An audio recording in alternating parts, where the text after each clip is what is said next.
আসসালামু আলাইকুম। সেশন ৫ বিদ্যালয় পত্রিকা তৈরি। আজকে আমরা দেখব কিভাবে একটি পত্রিকা তৈরি করতে হয়। এবার আমরা বিদ্যালয় পত্রিকাটি তৈরি করব। পত্রিকাটি তৈরি করার জন্য এই অভিজ্ঞতা শুরুতে আমরা যে দলে ভাগ হয়ে থিম বিষয় নির্ধারণ করেছিলাম, সে দলের সদস্যরা একসঙ্গে বসব এবং নিজেদের তৈরি করা প্রতিবেদন দিয়ে একটি বিদ্যালয় পত্রিকা বানাবো। বিদ্যালয় পত্রিকাটি তৈরি করতে হলে আমাদের যেসব নির্দেশনা মানতে হবে তা নিচে দেওয়া হলো। বিদ্যালয় পত্রিকা সব শিক্ষার্থীরা অংশগ্রহণে তৈরি হবে। শ্রেণীতে ছেলে শিক্ষার্থী, মেয়ে শিক্ষার্থী, অন্য লিঙ্গের শিক্ষার্থী এবং শারীরিক ও মানসিকভাবে বিশেষ চাহিদাসম্পন্ন শিক্ষার্থী মিলে এই বিদ্যালয় পত্রিকা তৈরি করা হবে। প্রতিটি দল তাদের নির্ধারিত বিষয় থিমের উপর বিদ্যালয় পত্রিকার জন্য বিভিন্ন তথ্য, ছবি, গল্প, কবিতা, প্রতিবেদন সংবলিত উপকরণ বানাবো। সব দলের কাজ যুক্ত করে একটি বিদ্যালয় পত্রিকা হবে। বিদ্যালয় পত্রিকার বিষয়বস্তুর সঙ্গে মিলিয়ে একটি নাম বা শিরোনাম থাকবে।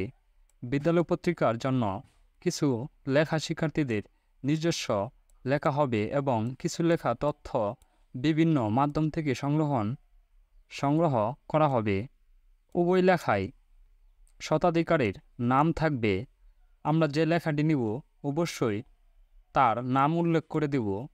একটি আলাদা অংশে পৃষ্ঠায় আবার সব শতাধিকারীর নাম দেওয়া হবে এবং সেই অংশটিকে শতাধিকারীদের তালিকা বা পরিচিতি অংশ হিসেবে নামকরণ করা যেতে পারে। এবার যে বিদ্যালয় পত্রিকাটি বানানো হলো তার একটি ছবি তুলে এবং প্রিন্ট করে তা এখানে লাগাতে পারি। যদি এই সুবিধা না থাকে তাহলে পত্রিকার প্রথম পাতার একটি ছবি আঁকতে পারি বা আমরা নিজে হাতে লিখে বানাবো।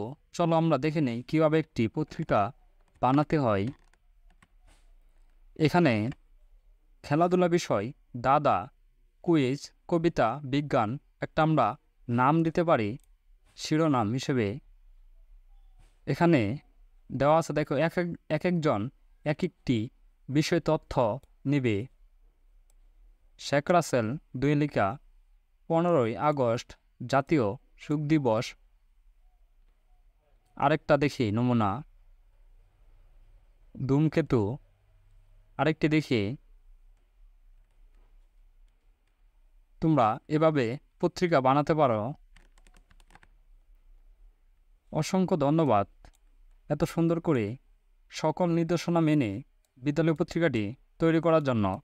ধন্যবাদ শিক্ষার্থীরা।